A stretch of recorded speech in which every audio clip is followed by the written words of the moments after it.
नमस्कार, किसान समाचार में आपका स्वागत है। मैं हूं साइमा खान। सबसे पहले नजर हेडलाइंस पर। उत्तर प्रदेश के सभी पात्र अन्नदाता तक किसान सम्मान निधि का लाभ पहुंचाएगी योगी सरकार। योजना से वंचित किसानों के लिए 24 जून से विकास खंडों पर लगेगा शिविर। शिविरों के माध्यम से अब तक 23.52 लाख कृषकों की समस्याओं का हुआ निस्तारण।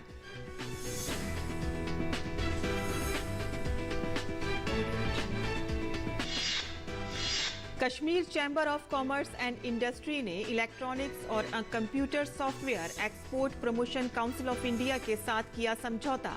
उपराज्यपाल मनोज सिन्हा ने कहा कि सेंसर आधारित स्मार्ट कृषि प्रौद्योगिकी सक्षम कृषि सूचना विज्ञान के लिए इंटरनेट ऑफ थिंग्स पैदा करेगा रोजगार।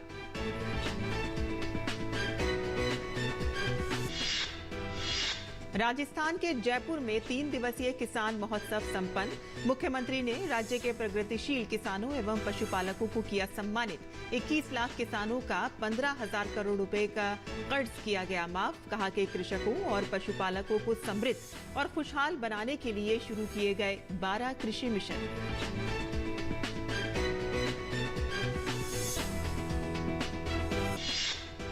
बिहार में मौसम विभाग ने भीषण गर्मी और लू से राहत मिलने की जताई संभावना। कहा कि राज्य में अगले 2 से 3 दिन में मानसून की हो सकती है वर्षा।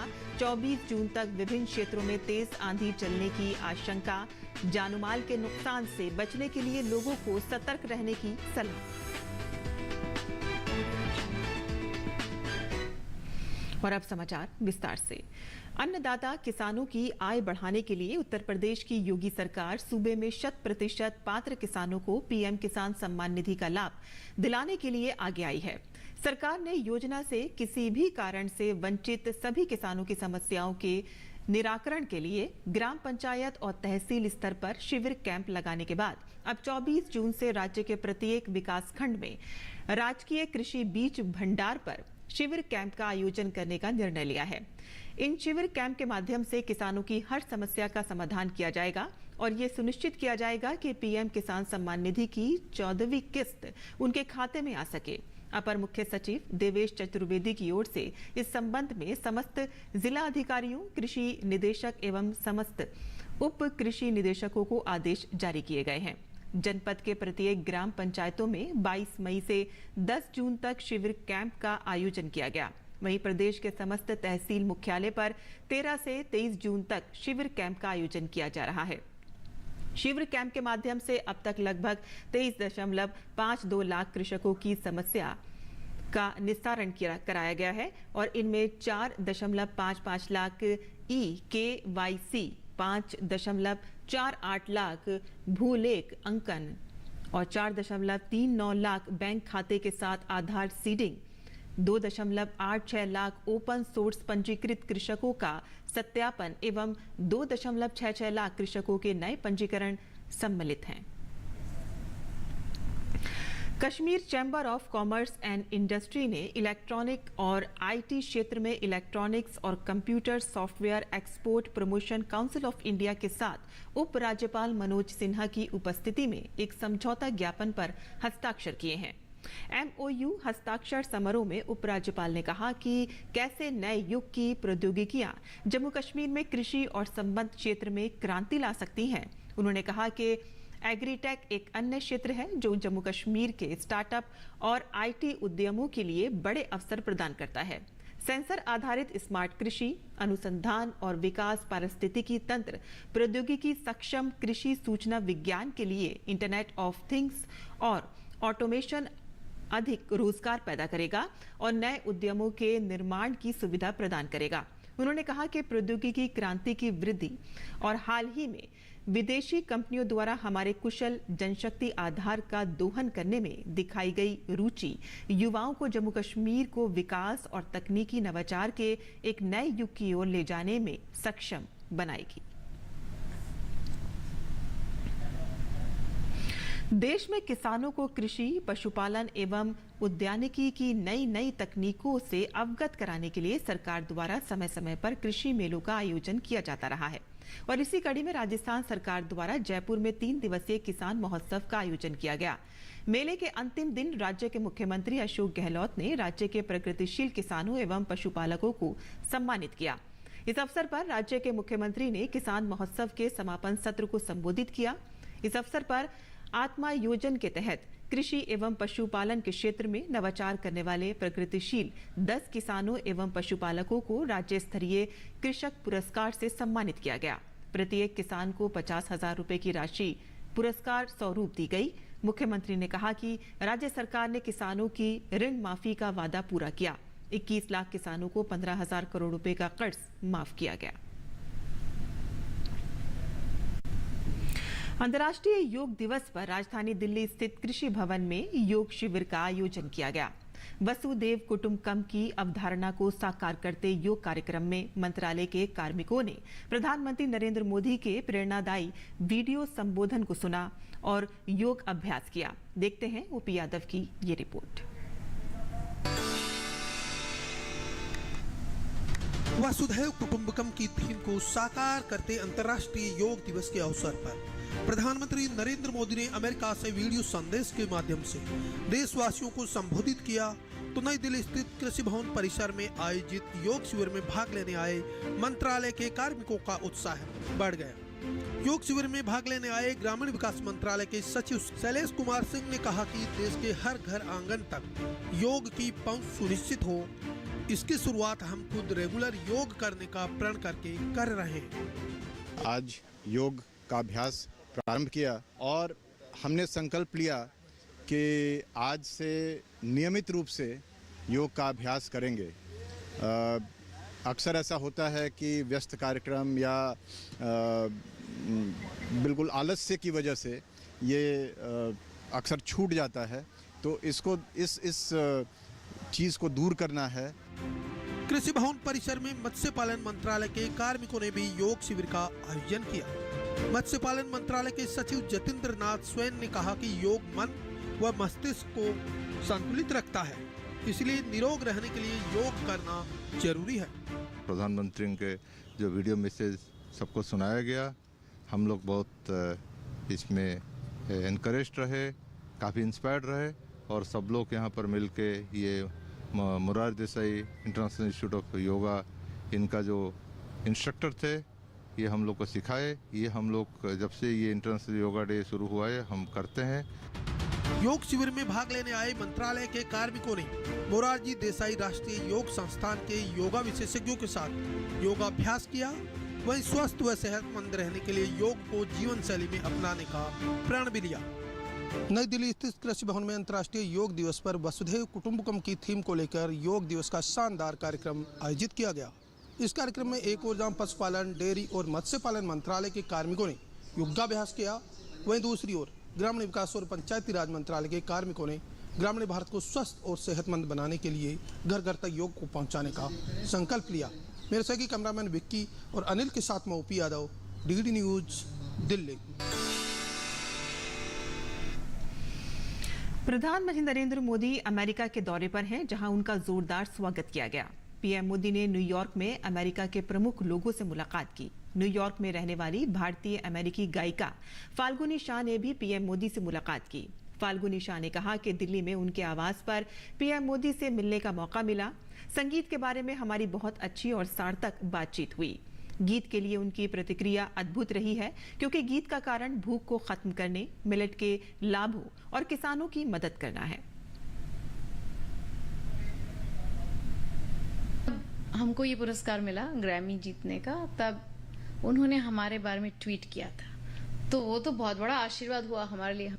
उन्होंने म्यूजिक, संगीत का पावर इंसान के लिए अच्छा करने के लिए यूज किया। जैसे संगीत को ऐसे स्तर पे ला लिया कि अगर हम संगीत यूज करके गाना लिखते हैं तो उससे किसानों को बहुत बहुत मदद मिलेगी। वो अपना ये जो मोटा अनाज या श्री अन्न है उसको उगा सकते हैं और उसको फिर दुनिया में एक्सपोर्ट कर सकते हैं। तो क्या है, वर्ल्ड जैसे भूख दुनिया का बड़ी प्रॉब्लम है, भूख, वो भूख मरा से हेल्प हो सकता है।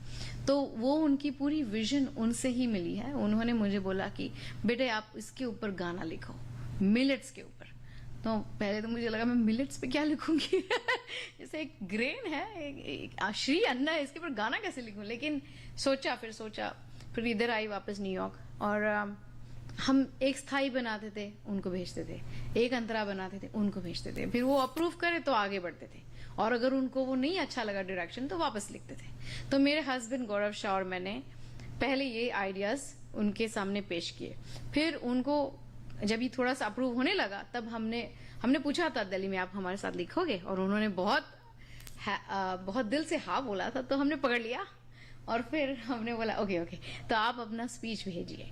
फिर उन्होंने इस गाने के लिए खास एक स्पीच लिखा, मिलेट्स के लिए, किसानों के लिए, भूखमरे के लिए, सब लिखा, फिर भेजा। फिर हमने उसको म्यूजिक में सेट किया। और आगे बढ़ते हैं, जहां बिहार में मौसम विभाग ने भीषण गर्मी और लू से राहत मिलने की संभावना व्यक्त की है। विभाग ने कहा है कि राज्य में अगले 2 से 3 दिनों में मानसून की वर्षा हो सकती है। मौसम विभाग पटना के वैज्ञानिक आशीष कुमार ने बताया है कि आने वाले दिनों में अधिकतम तापमान 40 डिग्री सेल्सियस के आसपास रहेगा। हालांकि इससे लोगों को उमस भरी गर्मी से परेशानी होगी। आशीष कुमार ने बताया है कि वर्षा के दौरान बिजली गिरने और तेज आंधी चलने की आशंका है। जानमाल के नुकसान से बचने के लिए लोगों को सावधानी बरतने को कहा गया है। 24 जून तक विभिन्न क्षेत्रों में तेज आंधी चलने की आशंका है। मौसम वैज्ञानिक ने कहा है कि अगले 3 महीने बारिश अच्छी हो सकती है। केवल जून में वर्षा कम रहेगी। इसको लेकर किसान सिंचाई के साधनों का उपयोग कर सकते हैं।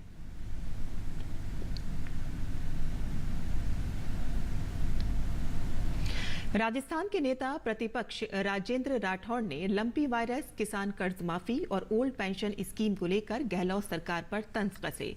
उन्होंने गहलोत सरकार की बजट घोषणा में लंपी वायरस से मरने वाले गौवंश के मालिक पशुपालकों को 40,000 रुपए मुआवजा देने और गौशाला प्रबंधकों से वादा खिलाफी के आरोप लगाए। राठौड़ ने मंगलवार को कहा कि सरकार ने 15.67 लाख पशुधन को संक्रमित और 76,000 पशुधन की मौत के आंकड़े जारी किए थे। वहीं सरपंच संघ की ओर से 5,13,000 पशुधन की मौत का ज्ञापन सौंपा गया था। इसके बावजूद सरकार ने सरपंच संघ और खुद की ओर से बताए गए आंकड़ों को भी झूठा साबित कर महज 42,000 पशुपालकों को ही 40,000 का मुआवजा देने की घोषणा बजट में की थी। दूसरी ओर सरकार ने गौशाला में मरी गायों का मुआवजा देने से मना कर दिया, जो कि गौशाला प्रबंधकों से पूरी तरह से धोखा और दोहरा चरित्र है। उन्होंने कहा कि बजट घोषणा को 4 माह पूरे होने को हैं, लेकिन सरकार अभी तक पशुपालकों को दिए जाने वाले मुआवजे के लिए बीमा कंपनी का चयन नहीं कर पाई है। और किसान समाचार में अब बात करते हैं मंडी भाव की और देखते हैं कि क्या रहा देश भर की मंडियों का भाव।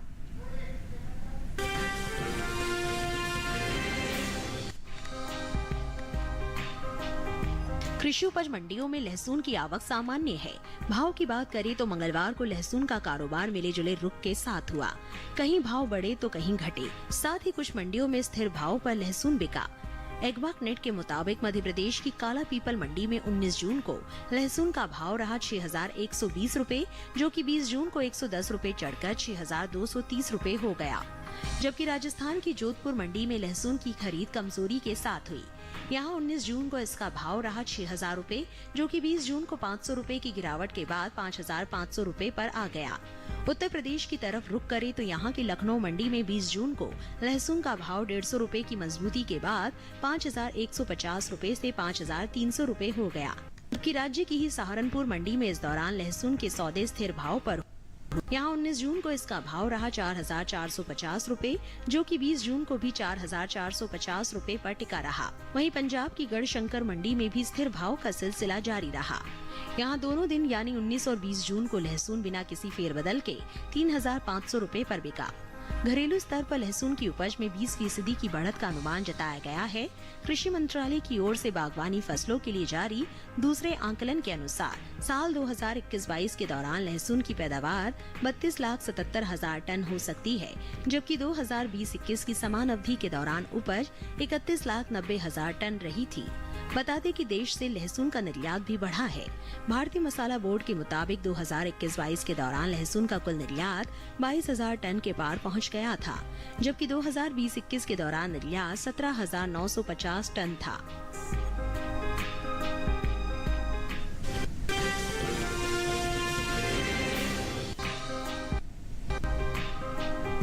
मंगलवार को ज्यादातर मंडियों में मूंग का कारोबार स्थिरता के साथ हुआ, जबकि कुछ मंडियों में उतार चढ़ाव भी देखने को मिला। एग्बाक नेट के अनुसार मध्य प्रदेश की खातेगांव मंडी में मूंग के भाव में नरमी रही। यहां 19 जून को मूंग का भाव 7,350 रूपए रहा। 20 जून को इसके सौदे 180 रूपए लुढ़क कर 7,170 रूपए पर हुए। कर्नाटक की शिमोगा मंडी में मूंग के सौदे मजबूती के साथ हुए। यहाँ 19 जून को इसका भाव रहा 10,650 रूपए, जो कि 20 जून को 160 रूपए बढ़कर 10,810 रूपए हो गया। उत्तर प्रदेश की मंडियों की बात करें तो यहाँ की हाथरस मंडी में 20 जून को मूंग का भाव 50 रूपए की नरमी के बाद 7,800 रूपए से 7,750 रूपए हो गया। राज्य की लखनऊ मंडी में मूंग के सौदे स्थिरता के साथ हुए। यहाँ दोनों ही दिन यानी 19 और 20 जून को इसका भाव 7,920 रूपए क्विंटल दर्ज किया गया। उत्तर प्रदेश की ही सहारनपुर मंडी में भी मूंग के भाव में अंतर देखा नहीं गया। यहाँ 19 जून को मूंग का भाव 8,400 रूपए था। 20 जून को भी ये 8,460 रूपए क्विंटल पर ही टिका रहा। दूसरी ओर घरेलू स्तर पर इस साल मूंग की रिकॉर्ड पैदावार हो सकती है। कृषि मंत्रालय की ओर से जारी तीसरे अग्रिम अनुमान के अनुसार साल 2022-23 के दौरान मूंग की उपज 37,40,000 टन रहेगी, जबकि साल 2021-22 में यह आंकड़ा 31,66,000 टन था। यानी इस बार मूंग की उपज में 5,74,000 टन की बढ़ोतरी का अनुमान है। इस साल कुल दलहन की भी रिकॉर्ड पैदावार का अनुमान जताया गया है। कृषि मंत्रालय की ओर से जारी तीसरे अग्रिम अनुमान के मुताबिक 2022-23 के दौरान कुल दलहन की पैदावार 275,04,000 टन होने की उम्मीद है, जो पिछले साल के 273,02,000 टन की तुलना में 2,02,000 टन और पिछले 5 वर्षों की तुलना में 31,54,000 टन अधिक है।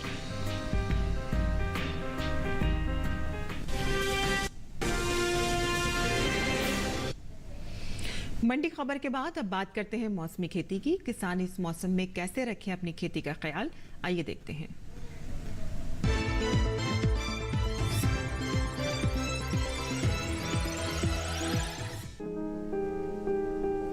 आंध्र प्रदेश में गन्ने की रुपाई कर ले, गन्ने के खेत से खरपतवार निकाले।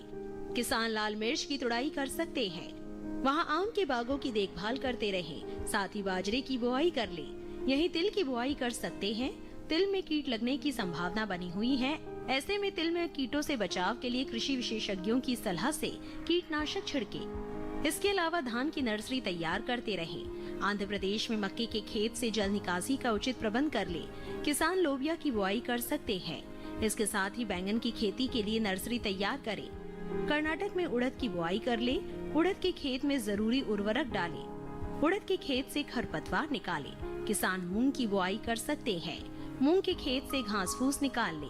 मूंग के खेत में जरूरी उर्वरक का प्रयोग कर ले। इसके साथ ही सोयाबीन की बुआई करें। सोयाबीन के खेत में जरूरी उर्वरक कर सकते हैं। कर्नाटक में ज्वार के खेत में जरूरी उर्वरक डालें। इसके अलावा गन्ने की रुपाई करने का समय सही है। किसान टमाटर की बुआई कर ले, वहीं आम की रुपाई कर सकते हैं। इस समय तरबूज के बागों की देखभाल करें। कर्नाटक में मूंगफली की खुदाई कर ले।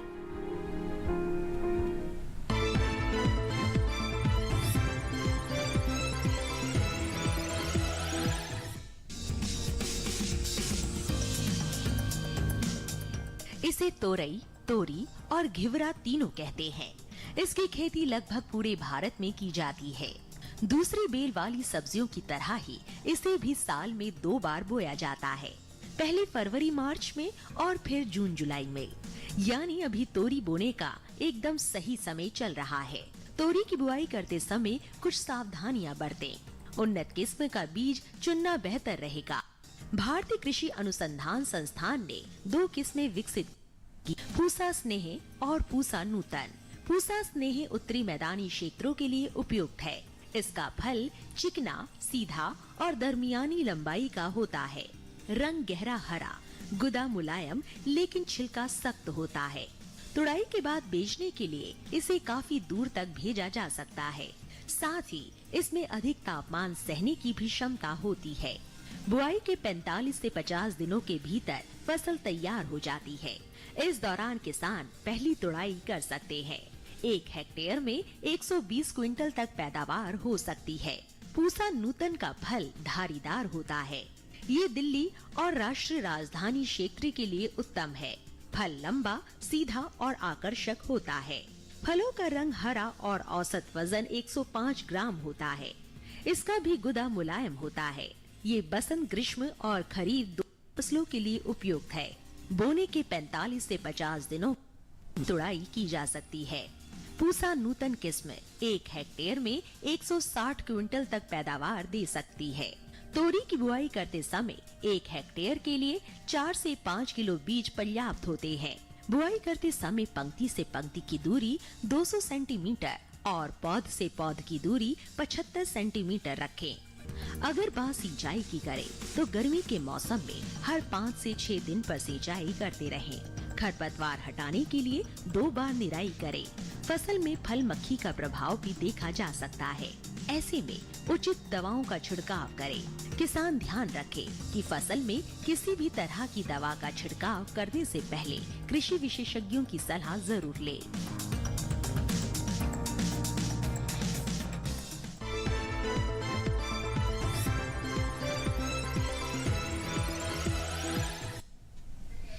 और किसान समाचार में अब देखते हैं कुछ और खबरें। खास खबर में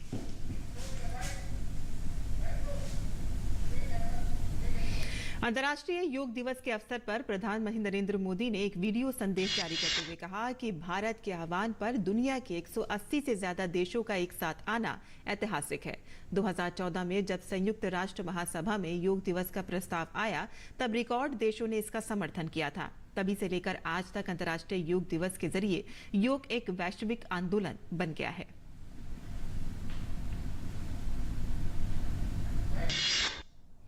प्रधानमंत्री ने खुशी जताते हुए कहा कि इस साल योग दिवस के कार्यक्रमों को ओशन रिंग ऑफ योग ने और विशेष बना दिया है।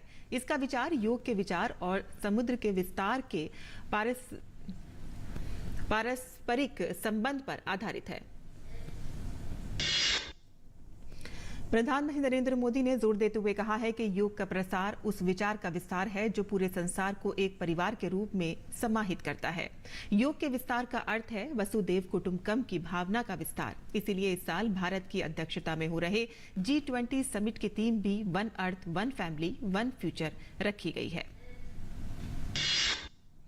प्रधानमंत्री ने अपने वीडियो संदेश में कहा कि योग हमारी अंतर्दृष्टि को विचार देता है। उन्होंने साथ ही कहा कि योग के जरिए गतिरोध और प्रतिरोध को खत्म किया जा सकता है। राष्ट्रपति द्रौपदी मुर्मू ने भी अंतर्राष्ट्रीय योग दिवस मनाया। राष्ट्रपति ने राष्ट्रपति भवन के कल्चरल सेंटर के अंदर योग किया। रक्षा मंत्री राजनाथ सिंह ने विशेष तरीके से योग दिवस मनाया। राजनाथ सिंह ने INS विक्रांत में योगासन किया। भाजपा के राष्ट्रीय अध्यक्ष JP नड्डा ने हरियाणा के गुरुग्राम में अंतर्राष्ट्रीय योग दिवस के आयोजन में हिस्सा लिया। गुरुग्राम के ताऊ देवीलाल स्टेडियम में नड्डा ने योगासन किया। सूचना एवं प्रसारण मंत्री अनुराग सिंह ठाकुर ने अपने गृह राज्य हिमाचल प्रदेश में योग किया। हमीरपुर में आयोजित अंतर्राष्ट्रीय योग दिवस के कार्यक्रम में पहुंचकर अनुराग सिंह ठाकुर ने योगासन किए। अनुराग सिंह ठाकुर ने प्रधानमंत्री की अमेरिका की यात्रा को ऐतिहासिक बताया।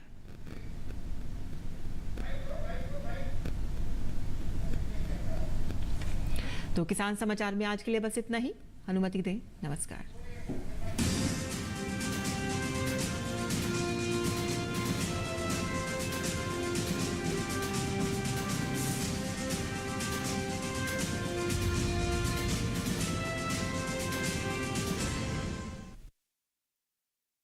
वैष्णव जन